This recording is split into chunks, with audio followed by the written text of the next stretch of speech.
Bonsoir à tous, ravi d'être avec vous en ce samedi 15 novembre. Voici les titres que nous développerons dans ce 19h. C'est le rendez-vous des coureurs au grand cœur. Le coup d'envoi de la No Finish Line a été donné cet après-midi à 14h au chapiteau de Fontvieille. Sur la ligne de départ, la princesse Charlène est venue donner l'exemple pour Children and Future. Nous y étions. Également créé pour aider les enfants les plus défavorisés, l'AMAD continue de développer ses programmes dans le monde.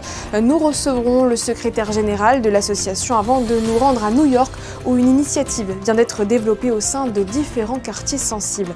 Et puis dans un monde où plus de 500 millions de personnes écoutent des podcasts chaque semaine, une application Made in Monaco veut bousculer les codes. Nous vous présenterons Tales en fin d'édition. À chaque kilomètre parcouru, 1 € est reversé à l'association Children and Future pour soutenir ses projets auprès d'enfants défavorisés ou malades. De nombreux courageux vont se prêter au jeu de la No Finish Line tout au long de la semaine sous le chapiteau de Fontvieille. La princesse Charlène a donné le coup d'envoi de cette nouvelle édition. Théo Schumer et Camille Caloni. Pas moins de 12 000 personnes se sont préinscrites pour cette 26e édition de la No Finish Line à Monaco. Presque toutes étaient présentes pour le lancement ce samedi sous le chapiteau de Fontvieille, donné par la princesse Charlène. Avec le soutien de nombreux sponsors, chaque kilomètre engrangé permettra de soutenir des projets en faveur d'enfants malades ou défavorisés, portés par l'association Children and Future. Les coureurs ou marcheurs achètent une puce et peuvent marcher courir pendant 8 jours. Et nous, l'association, nous nous engageons à reverser 1 € par kilomètre parcouru grâce aux sponsors, aux inscriptions, aux donateurs. Voilà, il y a les gros sponsors comme la Barclays, ce qui est le plus important, la Fondation Niarchos, la Fondation Stelios, SBM Offshore. Et il y a des BNP et après il y a tous les petits qui font des échanges de partenariats ou de marchandises. Voilà, donc il n'y a pas de petits en fait, tout le monde met la main à la pâte on va dire et c'est grâce à eux qu'on arrive à faire tout ce qu'on fait pour les projets pour les enfants.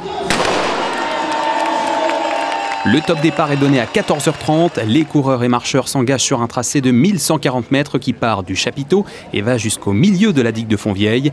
De nombreux visages familiers de la principauté se sont inscrits pour soutenir la cause, parmi lesquels des officiels comme le ministre d'État Christophe Mirmand, le maire Georges Marsan ou encore le corps des carabiniers du Prince, presque au complet sous les couleurs de Fightheads.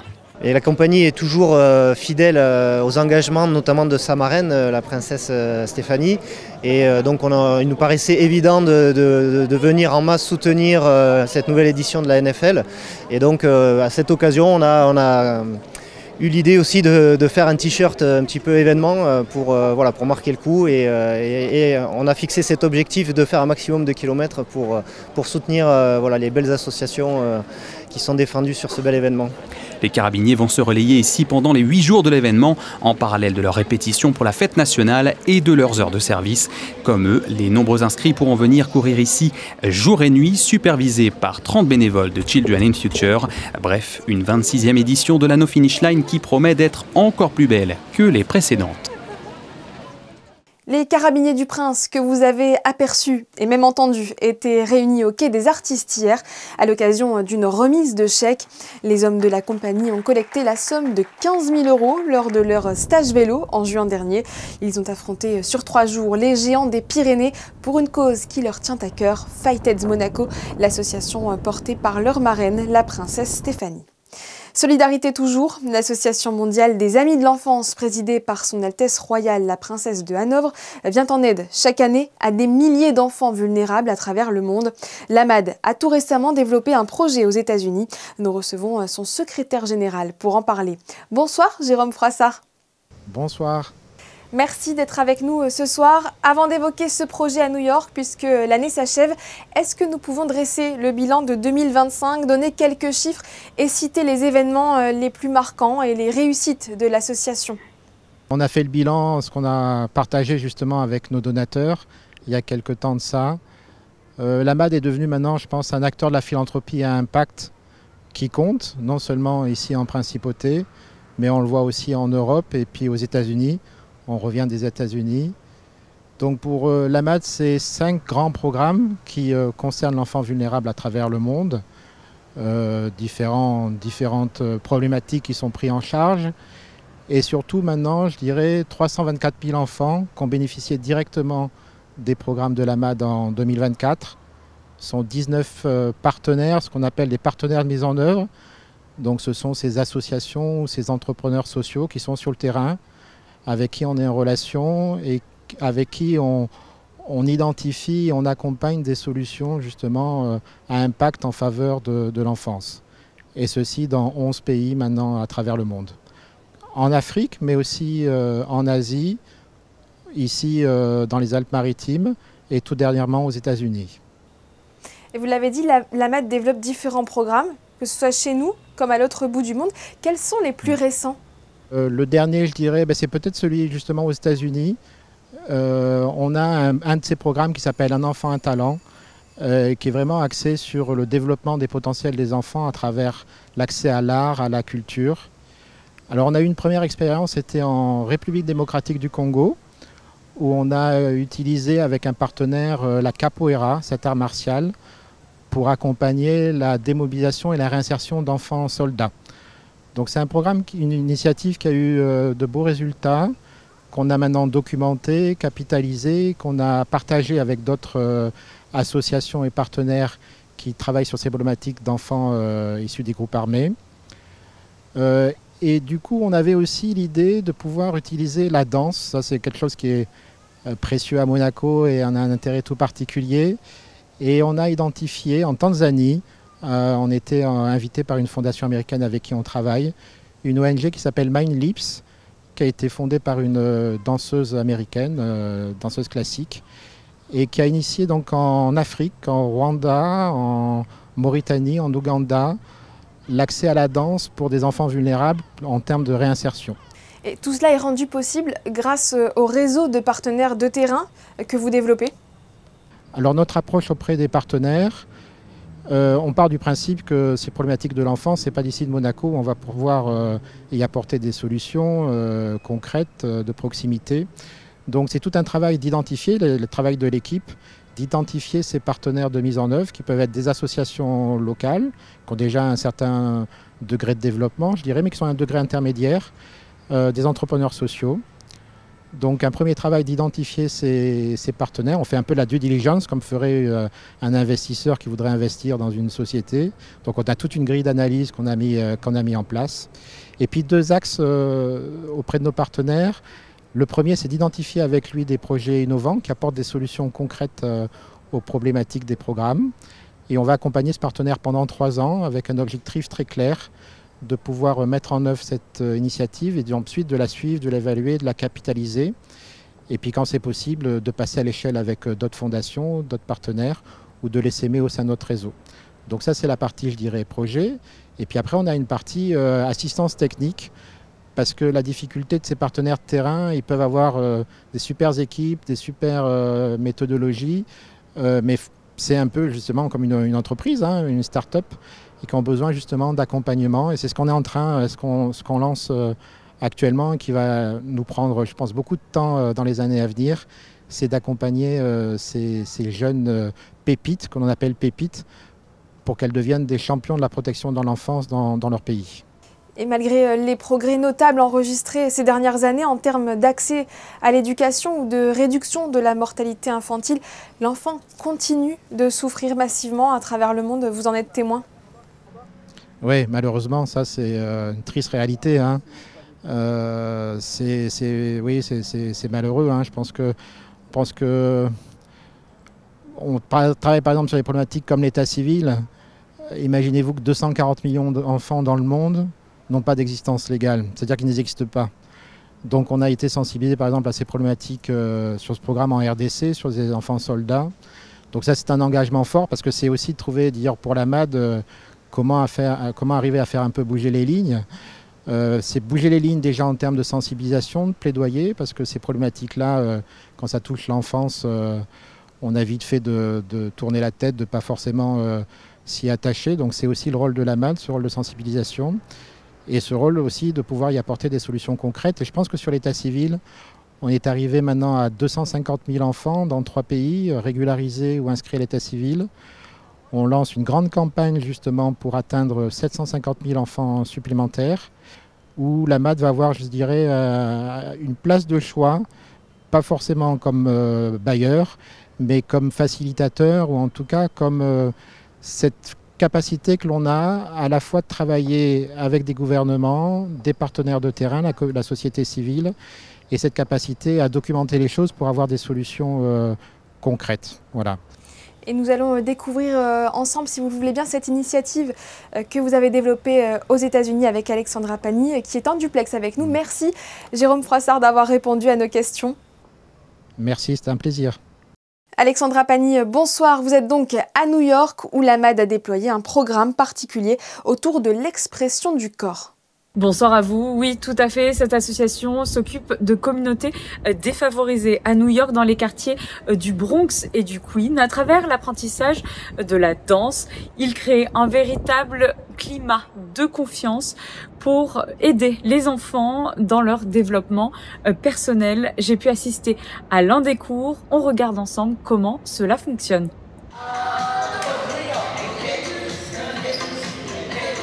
Ils sont ici avant tout pour s'amuser, prendre du plaisir, rencontrer de nouveaux amis et ainsi apprendre sur eux-mêmes. Mind Lips n'est pas une simple école de danse, elle permet aux enfants de quartiers défavorisés de se découvrir, sortir de leur zone de confort et développer des qualités qui leur seront bénéfiques en classe et tout au long de leur vie. At first I felt nervous because I got scared because I thought there was going to be a lot of people. But when I was doing, my teacher told me don't give up, it's going to be fast. I like about dancing that it learns more skills and it's more fun and you can learn more things and have fun and things that you already know, maybe you can practice a little more and you can come out perfect. The first day I only knew one girl because it was my friend, and when people came more, we turned more friends and then we're all now friends. Ce programme a été initialement pensé par Rebecca en 2005. L'association Mind Lips voit le jour en 2014 après une réorientation du projet initial. Aujourd'hui, elle est présente dans 6 pays. We believe that leaping, jumping movement helps us understand how we think about ourselves, our community, and our future. It changes our mindsets, hence Mind Leaps. And I think those of us at Mind Leaps who've been part of creating this organization really feel that that's the most adaptable when you're working with young children. These children have the chance to develop big dreams, to find their inner confidence, and to find a really productive pathway in life. So here in New York City, we have the chance to work with 2 different communities. Right now we're here in Jackson Heights, Queens, which is one of the most diverse areas of the entire country. It's a heavy immigrant population, multiple languages spoken on the street, and the population of youth that we're working with are attached to the Jackson Heights community and struggle with English language as not being their first language and also adapting to the American system. But all of these things are things that become more achievable once you improve your social emotional learning skills. We also work in the Bronx in New York City with children affected by parental incarceration. And Mind Leaps also works internationally. We have our largest programs in Africa, in Rwanda, Uganda, Guinea-Conakry, and Mauritania. And we're proud to be partnered with Ahmad Foundation in Mauritania. Le programme s'adresse aux personnes sans abri, aux réfugiés, aux jeunes vulnérables ou déscolarisés, mais aussi aux élèves risquant le décrochage scolaire. Mind Lips s'appuie sur le savoir-faire de professeurs de danse et éducateurs. We have seen amazing stories, especially here at our Queens program. When we first started, all of our kids were completely shy. They were very, very quiet. And it's amazing to see them grow into the person that they are today. I feel like with every class, they grow more and they start to open themselves more as they get to know their bodies more. L'objectif de Mind Lips est de bâtir un avenir où les jeunes du monde entier auront la possibilité et les moyens de prendre leur vie en main. Ce récent partenariat offre de nouvelles perspectives pour Mind Lips. Et pour ma part, c'est avec un léger pincement au cœur que je vous annonce qu'il s'agissait de la dernière chronique USA. Merci pour votre fidélité durant ces 3 années. J'espère vous avoir permis de découvrir de belles initiatives inspirantes venues d'outre-Atlantique. Vous pourrez bien sûr toujours les retrouver dans la rubrique Chronique USA sur notre site internet. Et je vous retrouve très prochainement en principauté, toujours sur Monaco Info bien entendu. Bon retour Alexandra. Quant à vous, si vous souhaitez soutenir l'AMAD, rendez-vous sur les sites internet de l'association pour un don en ligne sur don.amad.org. Il est également possible de faire un geste par chèque ou par virement bancaire. Avez-vous vos billets pour demain ou pour la semaine prochaine? L'Opéra de Monte-Carlo présente Aïda, le chef-d'œuvre de Giuseppe Verdi qui dépeint l'affrontement entre les deux princesses, Aïda et Amnéris, luttant pour l'amour du guerrier Radames. José Sacré et Hugo Comaza ont assisté à la répétition générale au Grimaldi Forum.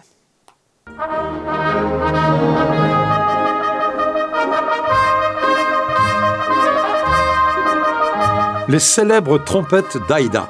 Aïda, opéra de Verdi, créé en 1871 au Caire, est à l'affiche du Grimaldi Forum avec l'Orchestre Philharmonique de Monte-Carlo, le chœur de l'Opéra de Monte-Carlo, sous la direction de Massimo Zanetti, dans une super production mise en scène par David Livermore avec une éclatante distribution. Citons Ludovic Tézier, Evelyne Schrott, Alexandra Kursak dans le rôle d'Aïda,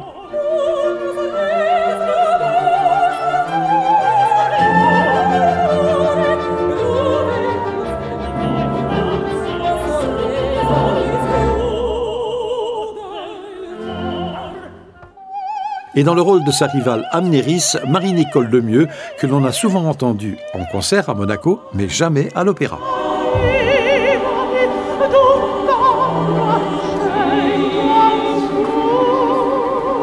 Ce sont mes débuts dans ce rôle mythique que j'ai refusé plusieurs fois. Et dans la vie, quelquefois, il faut se mettre des défis. J'arrive maintenant à un âge certain. Et voilà, je me suis dit, quand j'ai reçu la demande de l'Opéra de Monte-Carlo, je me suis dit, allez, on se lance.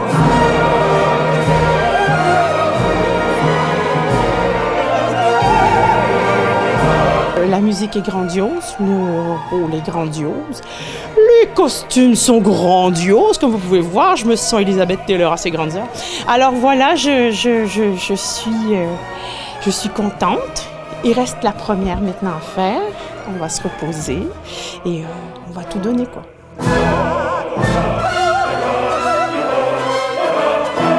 Quand on chante Verdi, pour moi c'est la même préparation que Wagner, c'est le même état. C'est la préparation d'une vie. On ne peut pas chanter Verdi à 20 ans. Pour moi, c'est le résultat de 25 ans de carrière. Je ne le vois pas autrement que comme ça. Ne manquez pas cette Aïda de Verdi à la fois grandiose et subtile au Grimaldi Forum jusqu'au 22 novembre. La première a lieu demain et pour l'anecdote, cet opéra avait été commandé pour célébrer l'inauguration du canal de Suez. De son côté, la compagnie monégasque Les Farfadets, dirigée par Sophie Cossu, a présenté hier soir son nouveau spectacle Brûlez-la. Là aussi, les femmes sont au cœur de l'intrigue et en particulier une prénommée Zelda, l'épouse du grand auteur américain Francis Scott Fitzgerald, nous raconte les excès de son époque, les années folles et nous questionne sur notre capacité à accepter la différence. Le ministre d'État Christophe Mirmand et son épouse, le ministre de l'Intérieur Lionel Beffre ainsi que les conseillères nationales Corinne Bertani et Maryse Battaglia ont assisté à cette première au Théâtre des Variétés. Une innovation made in Monaco. Tails a été lancée hier soir. Cette application pourrait bien révolutionner le monde du podcast. Marie Bonnet-Blanc et Alex Avial nous expliquent pourquoi. Et si l'on mettait de côté l'apparence pour redonner place aux mots, aux histoires racontées avec le cœur, c'est l'idée derrière cette application imaginée par une jeune créatrice déterminée à rendre l'accès au podcast plus simple et l'échange autour de l'audio plus spontané. Déjà, moi, j'écoutais beaucoup de podcasts et je me suis rendu compte que je ne pouvais pas suivre mes créateurs de podcasts préférés et je ne pouvais pas non plus liker, laisser un commentaire, soutenir. Et j'ai remarqué que ces créateurs-là laissaient souvent des messages sur Instagram, justement pour dire qu'est-ce que vous avez pensé de mon podcast sur Spotify en mettant un lien, etc. etc. C'est très compliqué d'échanger autour de ces contenus audio. Et ensuite, du coup, en prenant du recul et en examinant encore plus, je me suis rendu compte que si même moi, demain, j'avais envie de créer des podcasts, ça allait être super compliqué. Je m'enregistre comment, je monte avec quoi, un ordinateur, etc. sur plein d'étapes différentes. Et justement, avec Tails, on a voulu tout regrouper sur son téléphone parce que tout le monde a un téléphone. Et puis on peut s'enregistrer n'importe quand, on n'a pas besoin d'attendre de rentrer à la maison, de sortir son ordinateur, son gros micro pour s'enregistrer. On offre vraiment l'accessibilité. Pour faire connaître l'application, un concours a été lancé. Chacun était invité à publier un enregistrement sonore autour de plusieurs thèmes proposés. L'histoire qui a remporté la première place raconte le quotidien d'une enfant en situation de handicap, expliqué avec émotion par sa maman. On prépare forcément un peu plus son script, on va dire, on fait des petits tirets pour rien oublier et justement je trouve que ce qui est important c'est qu'il n'y a pas d'image sur Tales et du coup on est juste soi-même avec sa voix et il n'y a pas à être trop beau, trop belle ou avoir peur de son apparence et on livre juste des mots qui nous sortent du cœur et ce qu'on a envie de raconter du coup. On peut croire en tout et je veux surtout faire passer ce message-là à tous les parents d'enfants porteurs de handicap qui pourraient parfois être désespérés.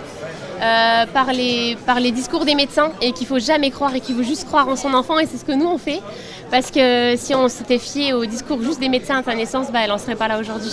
L'application est disponible gratuitement pour tous, que ce soit sur l'App Store ou sur le Play Store. Et elle a déjà été téléchargée plus de 2000 fois. En sport, les meilleures joueuses du monde étaient réunies au Stade Louis II cette semaine.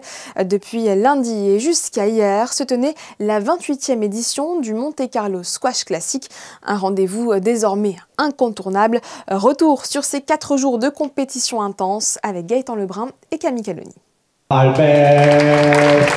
Après un parcours sans faute, la Française Melissa Alves, tête de série numéro 1, retrouvait hier en finale l'Égyptienne Zeina Mikawi. Une affiche prometteuse, mais la tricolore a rapidement imposé son rythme. Solide, précise, intraitable, elle s'impose en 3-7, 11-5, 11-3, 11-9, décrochant ainsi son 2e titre à Monaco.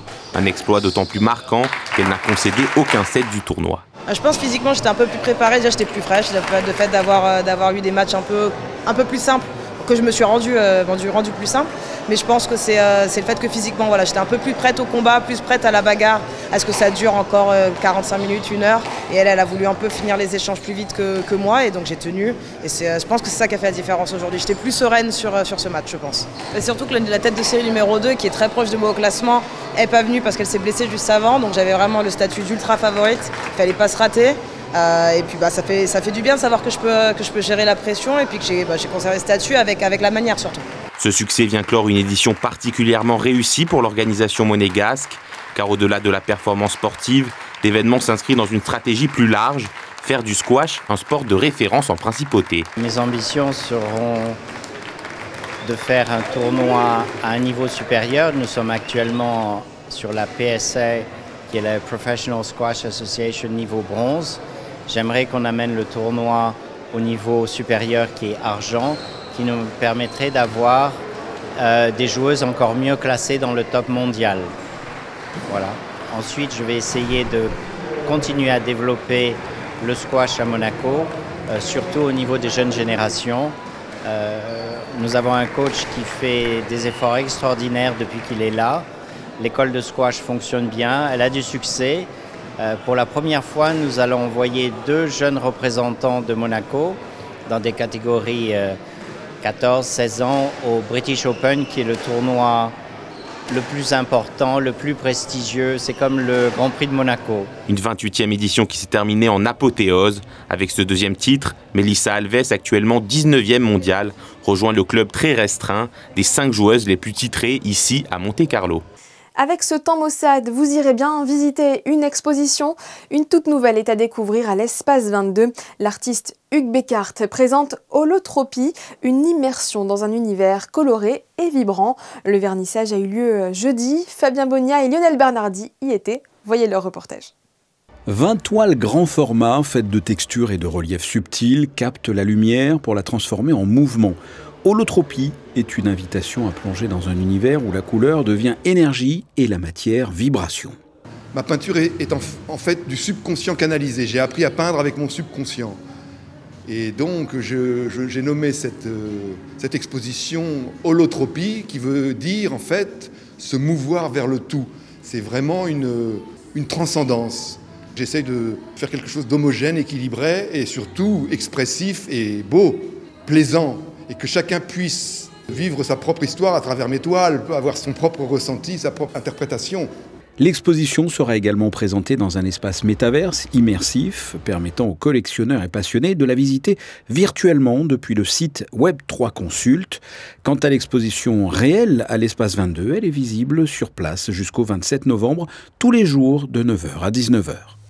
Ce journal est maintenant terminé. Merci pour votre fidélité. À suivre les prévisions météo de Théo Schumer et comme le veut la tradition, on se quitte en images avec l'événement caritatif du jour. La No Finish Line dont le départ a été donné à 14h aujourd'hui.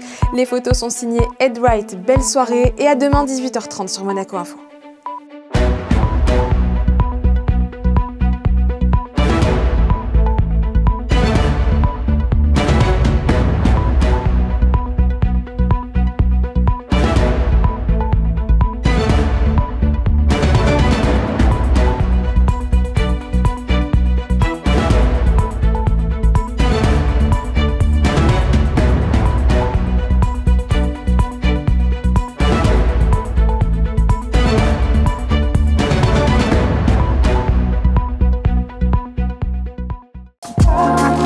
Le Maya Hotel Courchevel 1850, nouveau boutique hôtel de Courchevel, vous présente la météo.